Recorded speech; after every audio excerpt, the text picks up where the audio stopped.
kicking things off with our first guest. He is a best-selling writer who covers everything from music to sports to pop culture and everything in between.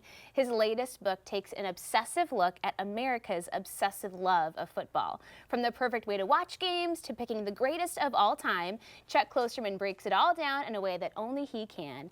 We welcome back to Afternoon Live the author of Football, Chuck Klosterman. Thank you so much for being here. Thanks for having me here. The book is incredible, and I think a casual fan, an obsessive fan, there's so many different people who I think if you've had any experience with football, you can learn something and really have a fun time reading it. I hope so. You know, that is a tricky part of it in the sense that you can't make a book too insidery or only for hardcore fans, but I also don't want to have a book, I want a book that anyone can read, but you don't want it to be too casual, you know? Yeah. And football still sort of interjects its way into our world in a way where everybody knows something about it. Well, I mean, that if I had to describe the book in a really short way, that is the fact that, particularly over the last half of the 20th century, I mean, football just sort of informed the country in a way that nothing else did and nothing else does.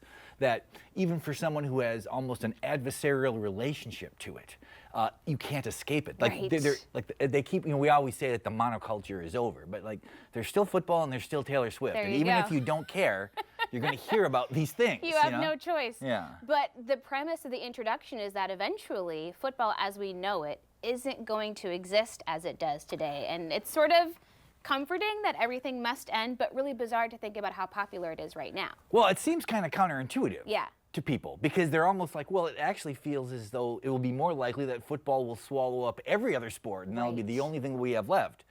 But I do foresee a situation, maybe 2 generations from now, where for economic reasons and for social reasons, football doesn't necessarily like poof disappear, but it recedes from the center of the culture. Like, you know, in the same way you can still find jazz on NPR now or whatever. Like there's all these things that are, you know, still exist in these small pockets, but it won't be the way, it's so pervasive now that it is almost like an inescapable thing. Like if you meet someone and they didn't know the Super Bowl was happening, it would be shocking almost. You'd be like, weird, well, maybe not, well, weird, but also surprising. Like you'd say to yourself, this person has consciously separated themselves from the thing that everybody else kind of just passively consumes. Right, which seems like a lot of work to be even able to pull off. Yes, It's such an interesting time to be writing about football too, as the conversation with the college game and NIL money and professionalizing the sport, which in the short term, people are happy that the athletes can make money, but in the long term, it does seem kind of detrimental to watching it and enjoying it and rooting for a team, because it's going to change the landscape so much. I mean, it really is. I think like so many things, so many changes like this in the short term will probably even expand its popularity. I'm sure people living in Indiana experience college football this year in a way they had never previously. There is kind of a tacit understanding that, well, these kids are earning so much money for their institutions, they should be getting paid too. But the sort of concept of this shifted so radically in about 18 seconds that we've now kind of put college football in what I think is kind of a troubling position, in that the things that people really love about it, the deep, like the hardcore fan, loves the regional quality, the historical element, the diversity of offenses between a team who plays in the Southeast and a team who plays in the West, all those things are going to disappear. And I think over the long term, it could be catastrophic for at least what people, the way college football is viewed now. You've been thinking about writing this book for a long time, and it's your first solely sports-focused book. How fun was it to sit down and dive into all this stuff? I mean, it was incredibly fun, I'm just totally honest. Like the only other book that I've written, I've written 13 now. The first book, which was about like heavy metal bands and growing up in the Midwest, that was the only one I would compare to this, because in both cases, it was something that I have been unconsciously thinking about for 40 years or 45 years. And then at one point made the decision, well, now I'm going to consciously work on this, you know. And it came really fast. I mean, it's like just every idea and all these things I'd been sort of ruminating about without even trying could suddenly be kind of put together in this, what I hope is kind of a concise, kind of clear package. One of the things that makes so much sense at the beginning of the book is you talk about television and football and this sort of accidentally perfect marriage. Like, it is much better to watch football on television because you can see what's happening much better, but you would think being there in person would be more fun. Well, I mean, there's 100 reasons for wanting to see, say, Oregon and Oregon State play live. But one of them can't be, I want to see the game. No, never. Like the way it is broadcast on television, football is the one sport that is like this, where the televised experience is the experience. Yeah. Like football is a mediated event even when there is no media involved. We have grown to understand the game in this way. You know, because football is invented just after the Civil War. It kind of evolves on its own in its own way for 60 or 70 years, then sort of intersects with the rise of television in the 1950s. It's almost like a forced marriage. The football, obviously the guys inventing football had no idea there'd be this medium. The people who were first bringing us television really saw baseball and horse racing and particularly boxing as like the perfect thing for this machine. But it's football. The way football is broadcast, the tempo of the game, all of these kind of paradoxical things, all these weird contradictions make it this ideal television sport, which is why if you're trying to describe, if somebody said to me like describe the last half of the 20th century, and you can only use one subject. Oh, wow. Like football is the subject. That's it. Yeah. Whether you like it or not, right? Yes. And that's kind of the premise in fact, of the book. in some ways more meaningfully if you don't.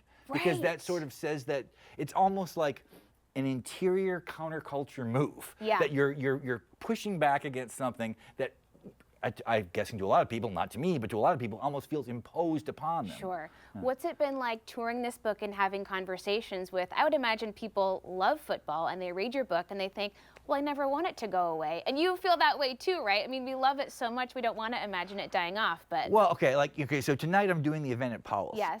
And, so I've been doing these book events, and I will say this, compared to the other books I've done, the audience is particularly male. Yeah. It seems like if somebody wants to meet a guy, go to these book readings because there's a lot of guys there.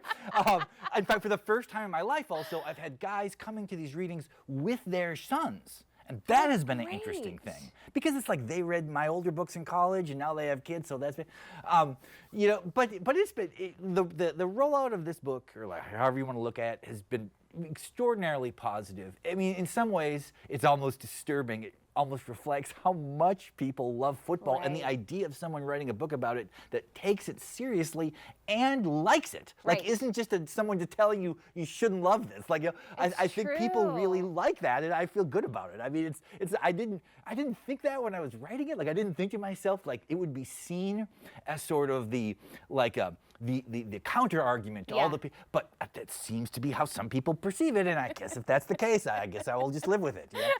Yeah. Well, what's it like for you as a dad experiencing football? Because I think our kids are of similar ages, and we love watching it, but I also feel concerned about safety, and I don't know if I want my son to play tackle football and all those things. It's so complicated. I mean, I understand that. My son's more into skateboarding and Dungeons and Dragons and stuff like that. Yeah. I don't think it's going to become an issue, but people do ask me that. Yeah. Like, would I let my son play football? It's surprising because coming from North Dakota and then having lived in Ohio for a while, that's not a question that people really ask, But in the Northeast, like when I lived in New York or living here, it comes up a lot. The answer I most often hear, well, there's like a whole variety. Some people say yes immediately, some people say no immediately and act as though that must be the answer. Some people will say, well, no, but they'll kind of like try to blame their spouse, like they would do it. But the most common response is, if he loved it, I would, but I wish it was something other than football. There's so many other options. And that is sort of the crux, I think, for a lot of people. It's like that they have a relationship to football. They like the idea of their kid wanting to be involved with something maybe that they've cared about too. But it is a sport where where collisions happen on every single play. And somehow, like my son, I said he's into skateboarding. There's 400,000 concussions a year from skateboarding. But somehow it is different because that is seen as one person with agency. They're doing this and they're taking the risk themselves. It's like climbing a mountain or whatever. It's their choice. But we're all watching this sport. So it makes people feel as though supporting football in a way is not just about me or my kid.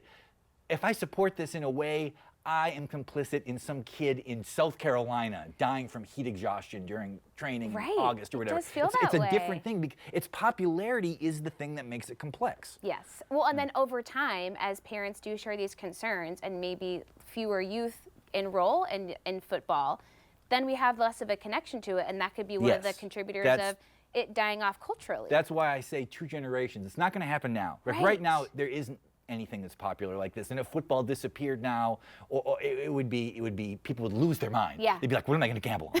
Or like, you know, it's like, or like, what is my life going to be like on weekends? But I don't think that's going to be the case for, say, like my kid's kid and then my kid's grandkid. I think it's going to be a different kind of reality, which in some ways is a very safe prediction to make. Like, oh, the world's going to be different in 2070. Well, I mean, you don't have to be a genius to come up with that, but I guess that's sort of in a way what I'm arguing. But it is hard for people to accept, especially as it is still such like that last bastion of monoculture, like you said. It's hard to imagine it not being so prolific in everything that we do, but everything's got to end eventually. We're all prisoners of the moment. You know, the tyranny of the moment is inescapable. That it's hard for any person to sort of understand the past without projecting the present onto it, or to think about the future without thinking that somehow the present's just going to keep going and somehow accelerate. But that's not how it works. Yeah. Like these paradigms shift radically, you know? It's so fun to chat with you. I wish we could sit here and talk football all day. Yeah, well, so do I. Yeah. Thank you so much for being here. We really appreciate your time. Yes, and I hope people seeing this come out tonight. I know. Okay, so here you go. Chuck has a book event tonight at Powell City of Books. It's on West Burnside at 7 p.m. The book, again, is Football by Chuck Klosterman, and we will have all that information on our website at katu.com. We'll be right back with more Afternoon Live right after this.